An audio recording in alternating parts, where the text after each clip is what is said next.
Good morning. Hold on.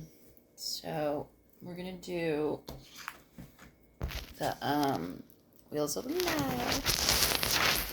You know how it goes. I'm gonna start the meditation. I'm gonna start by aligning my chakras.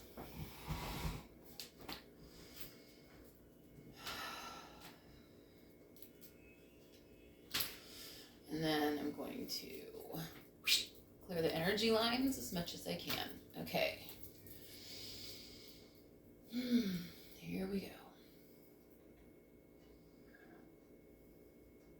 Making sure all my chakras feel aligned. Starting with the crown chakra. Connecting to the third eye chakra.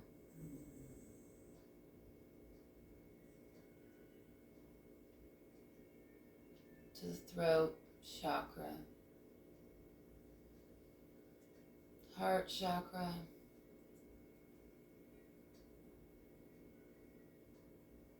Solar plexus chakra.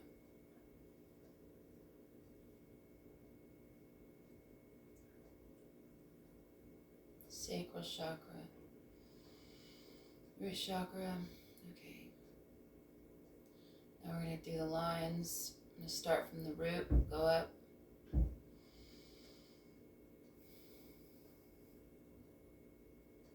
Feel the energy in each chakra. Running up the line.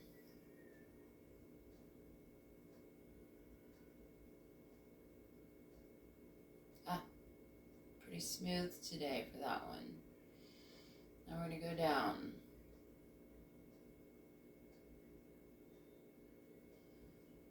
I'm stuck in the crown chakra.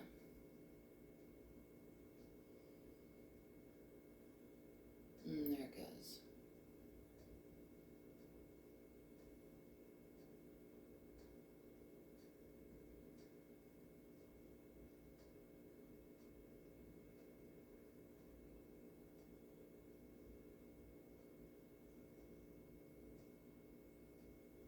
Okay. So, the line of energy that runs from my crown chakra down to the root felt really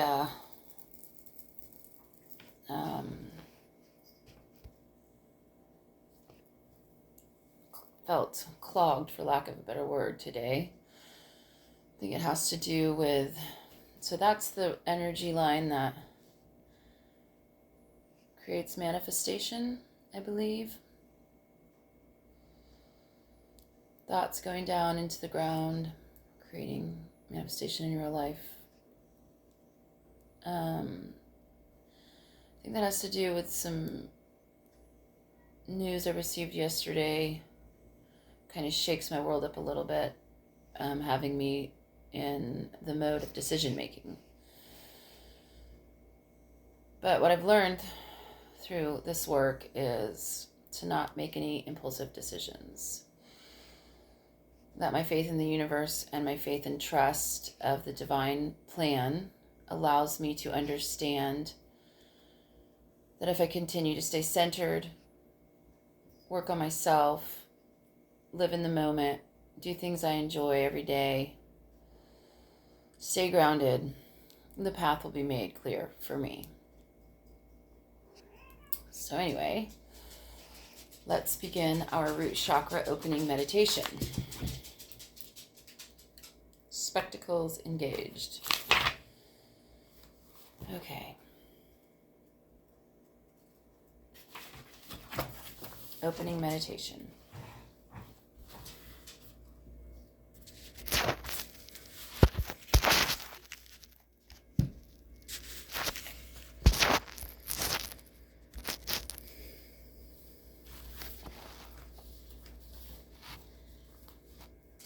Chakra 1, Earth. You're about to go on a journey It's a journey through the layers of your own self. It is a journey through your life, through the worlds within and around you. It begins here in your own body. It begins now, wherever you are. It is your own personal quest. Make yourself comfortable, for the journey is not short. It could take months, years, or lifetimes. But you have already chosen to go. You began a long, long time ago. You have been provided a vehicle in which to take this journey. It is your body. It is equipped with everything you might need. One of your challenges on this journey is to keep your vehicle nourished, happy, and in good repair. It is the only one you will be given. So we begin our journey by exploring our vehicle. Take a moment to feel your body. Feel it breathing in and out.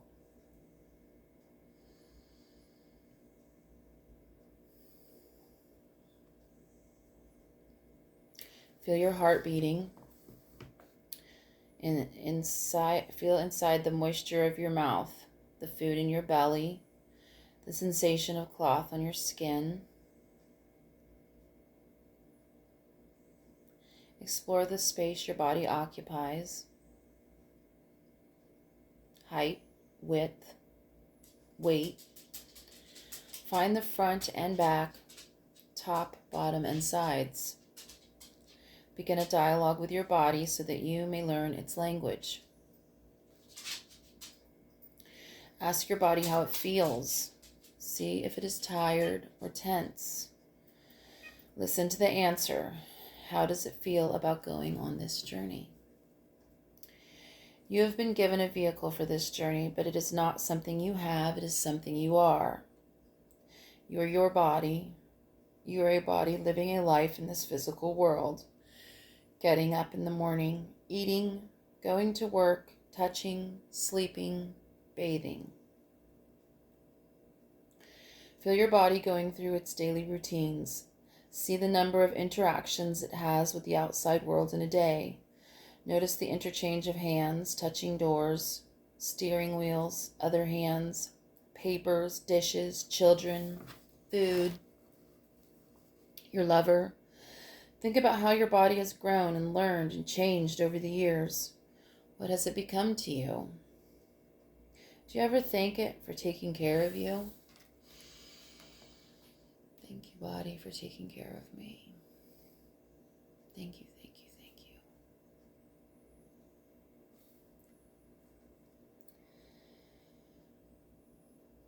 What is the world like that your body interacts with? Feel the textures, smells, colors, and sounds around you. Be your body feeling them. All the sensations your mind might miss, but your body experiences. Feel the hardness of the earth in wood, cement, and metal. Feel its straight lines, its solidity, its permanence. Feel the soft firmness of the earth in its natural state. With its trees and grasses, lakes, streams, and mountains. Feel its curving gentleness, its protection and abundance. Feel the richness of this planet with its infinity of forms.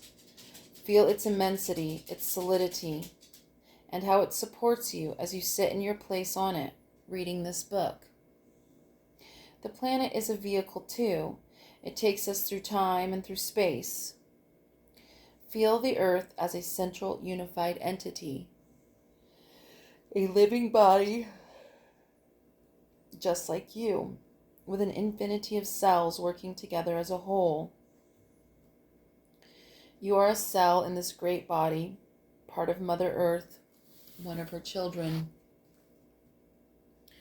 We begin our journey here on this great body of Earth. Our long climb upward begins by going down. We go down into this body as we go down into our own bodies, into our flesh, into our guts, into our legs and feet, digging our roots deep down into the earth which supports and nourishes us. We move deep into her rocks and soil, deep into her guts of red-hot lava, seething deep below into her source of life and movement and power. When we sink deeply, we come to the base of our spine and find a red glowing ball of energy, glowing like the core of the earth. Feel this molten energy running down your legs, through your knees, into your feet. Feel it running through your feet into the floor beneath you, through the floor and down into the earth, burrowing between the rocks and roots, finding nourishment, support, and stability. Feel this cord of energy as an anchor, settling you, calming you, grounding you.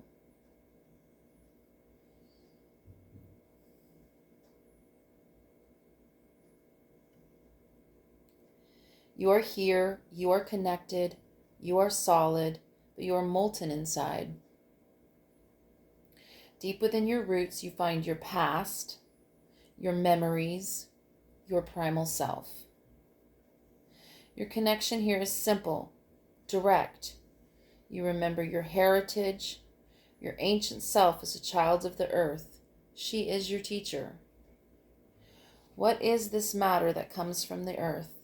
Think of the chair you are sitting in, the tree it once was, the cotton in the field, the cloth on the loom, the workers that transported it, sold it, sat on it before. Think of the things you have, the complexity in each one of them, their abundance. Think of the financial abundance you may have, however large or small it may be. Think of it as a gift from the earth. How does it come to you? What does your body do to get it? What do you use it for? Think of this money as a stream of life running into you and out of you, through your hands, your feet, your heart, and your mind. As it flows through you, feel yourself in constant exchange with the earth. Let the feelings of abundance come up from the earth into your feet, your lungs, your pelvis, your stomach, your heart, and hands. Feel its expression in your throat, its recognition in your vision, its imprint in your mind. Take a deep breath and let it go down again, through your body, through your head, neck, shoulders, arms, chest, belly, genitals, legs, and feet, and down into the earth, down below the surface of the earth, finding stability, finding nourishment, finding peace. Your body is the journey, and it is where you begin. It is your connection to the physical world, your foundation, the home of your dance. You are the place from which all action and understanding will arise, and to which it will return.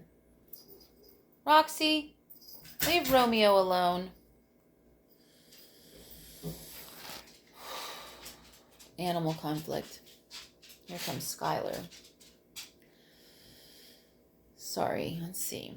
Your body is the journey, and it is where you begin. It is your connection to the physical world, like my hand touching my dog's head and getting all that love. Love to and love from.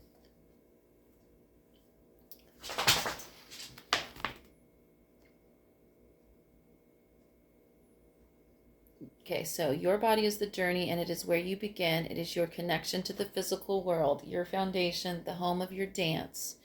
You are the place from which all action and understanding will arise, and to which it will return. You are the testing ground for truth. You are the ground on which all things rest. You are the earth from which all things grow. You are here. You are solid. You are alive.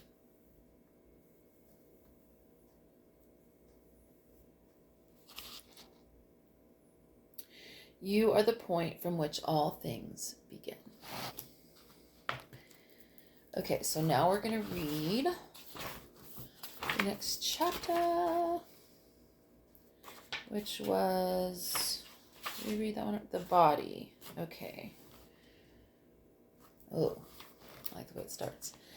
The body. Here in this body are the sacred rivers.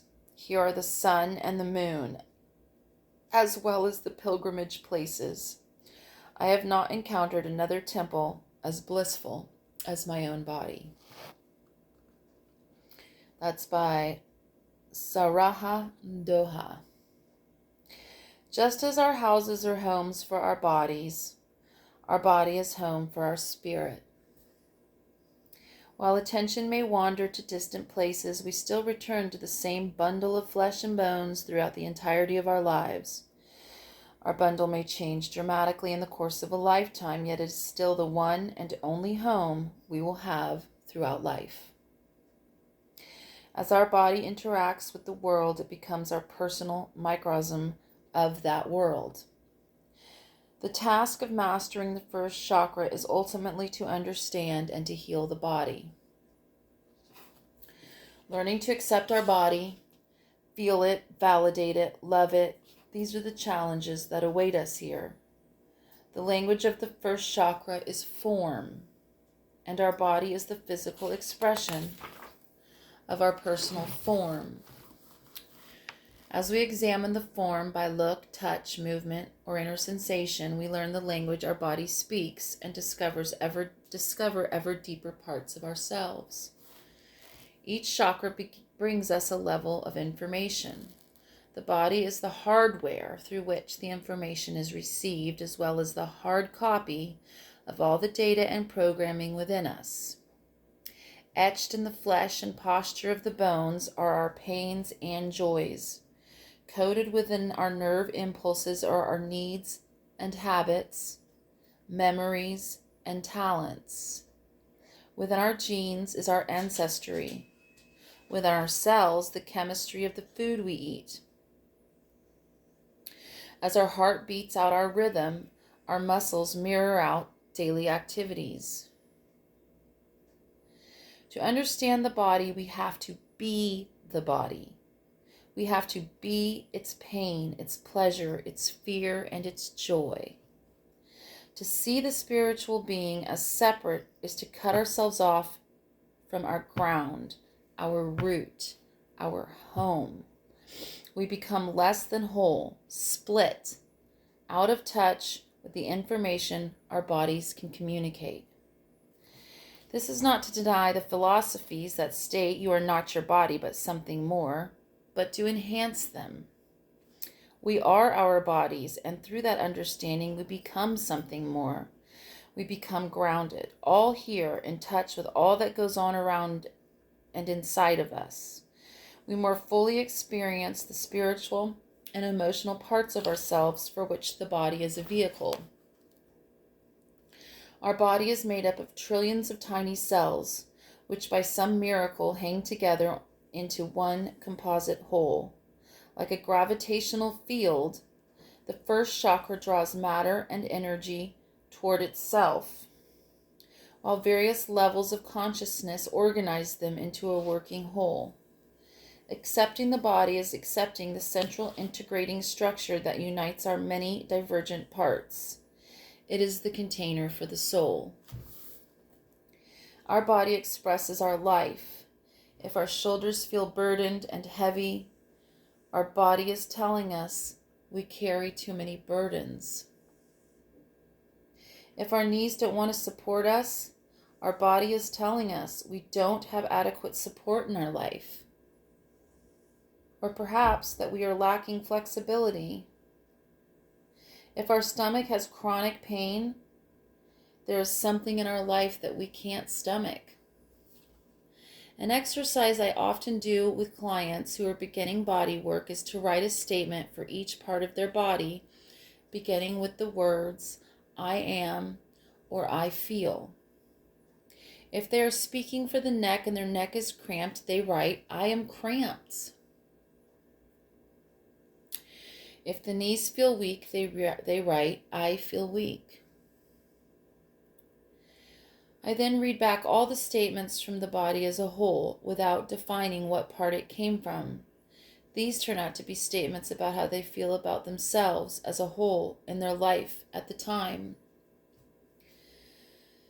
To validate the body is to identify with it. If my chest is hurting, I admit that my emotional heart is hurting.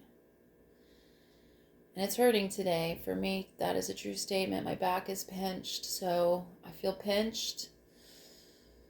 I feel a lot of emotional pain in my heart today. Let's see.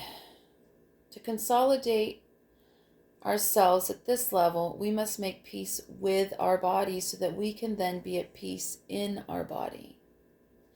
It is through the first chakra that we gain our physical identity, which gives us solidity as human beings. Self-nurturance is key to taking care of the body, resting when we need to rest, eating well, exercising, and giving the body pleasure all help to keep the first chakra happy. Massages, hot baths, good food, and pleasant exercise are all ways of nurturing ourselves and healing the mind-body split that results from the mind over matter paradigm. We cannot be integrated and whole if the two polarities are pitted against each other. Instead, through the body, we can have the experience of mind within matter. Eating, the ingestion of solid matter into our bodies, is a first chakra activity. It grounds us, nourishes us, and maintains our physical structure. Through food, we take into ourselves the fruits of the earth, the first chakra element. If we are going to study the material part of our existence, it is necessary to look at what it is that makes up the material body. The food we digest is the matter we transform into energy, and it follows that what we eat affects our energy output. Eating clean and nourishing food is a first step for establishing a healthy foundation in the first chakra. For some, this means eating nothing that is not purest and freshest of foods from local farms. For most, this is not practical. A need for that much purity would leave us starving in a typical urban environment.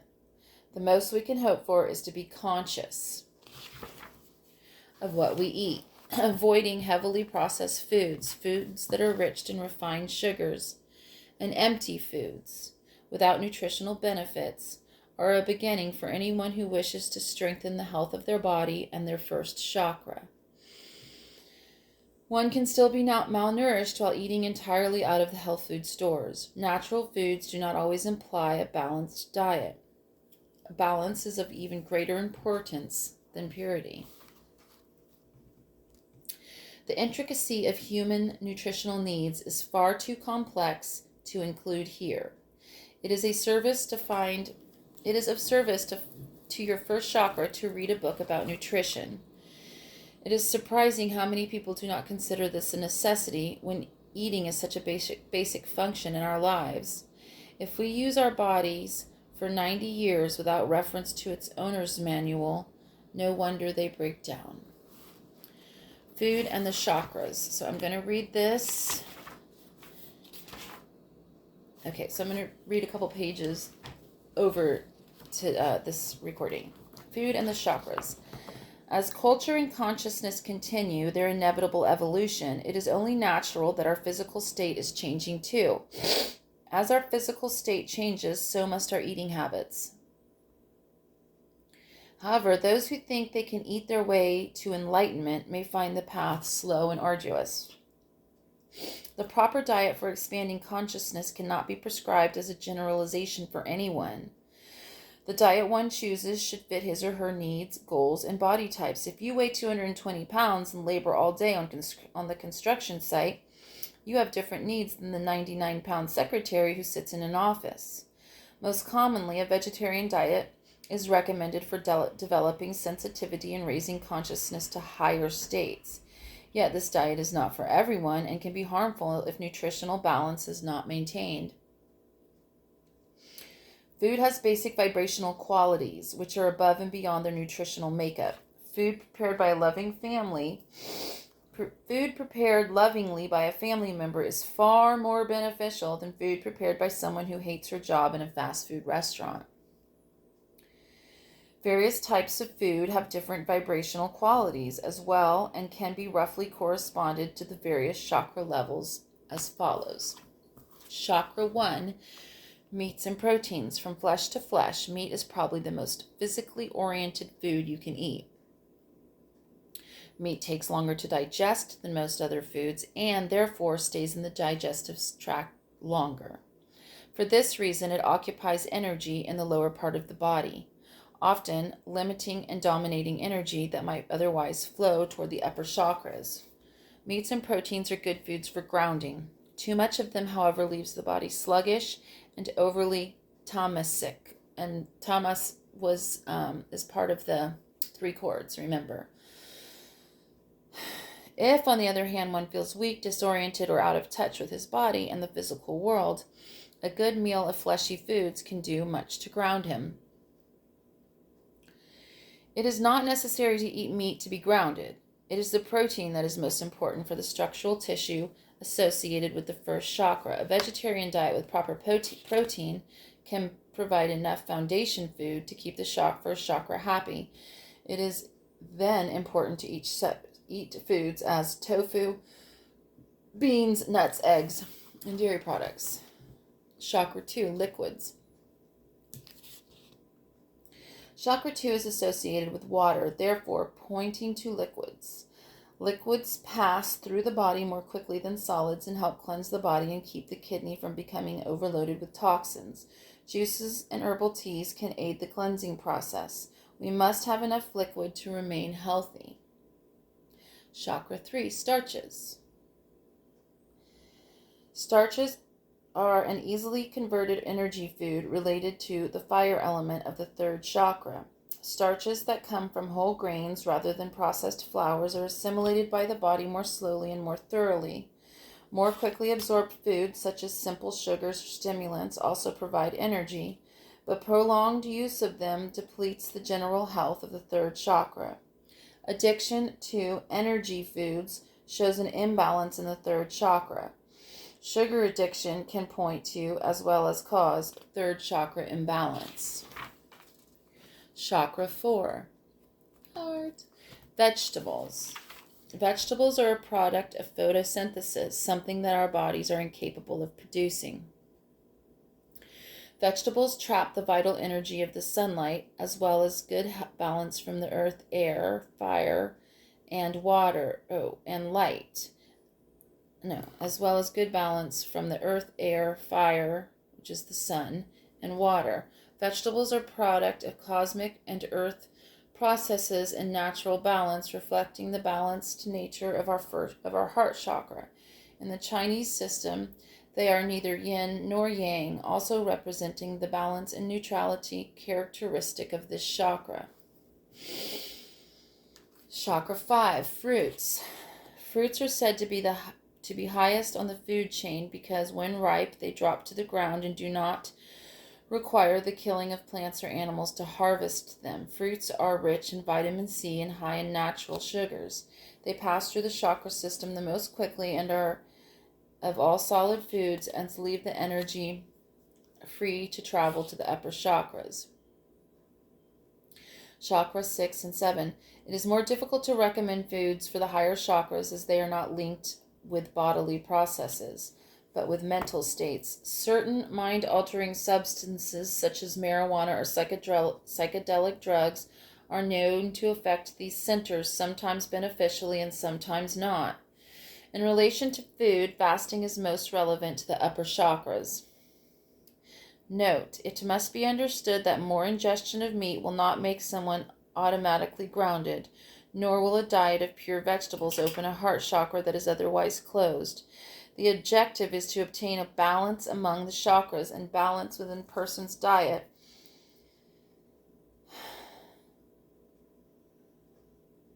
help to bring this about. The previous listings are merely offered as a guideline for correcting existing imbalances. A person who eats few vegetables is not courting the vibrational aspects of the heart chakra with diet. A person who lacks protein may feel flighty and ungrounded. The body runs on energy, not food. While much of that energy is obtained from food, we will find that energy from other chakras, such as love, power, or higher states of consciousness, often decreases our need for food. Matter. The material world may be nothing but illusion, but such an exquisitely well-ordered illusion. And that is by Anodea Judith, who wrote this book. And she's from Sebastopol, California. We have described each of the chakras as being a kind of vortex, a swirling intersection of forces. These forces begin as straight movements, linear vectors moving through the frictionless void. In the context of the chakra system, we have described them as a downward movement of manifestation and an upward movement of liberation, much like condensation and expansion. One is centripetal, moving inward toward a center and toward itself, and the other centrifugal, moving away from the center. When these two forces encounter each other, they encounter opposition and polarity and assume secondary circular movements or vortices that create the chakras. Consider twirling a ball in a string. The string represents limitation, a centripetal force similar to gravity. If you shorten the string as you spin, the orbit gets faster and smaller, more tightly bound around the center.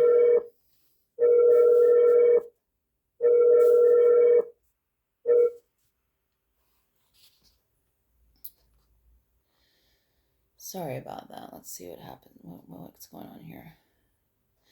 The field created by the revolving ball appears more dense until it seems solid, just like a moving propeller blade.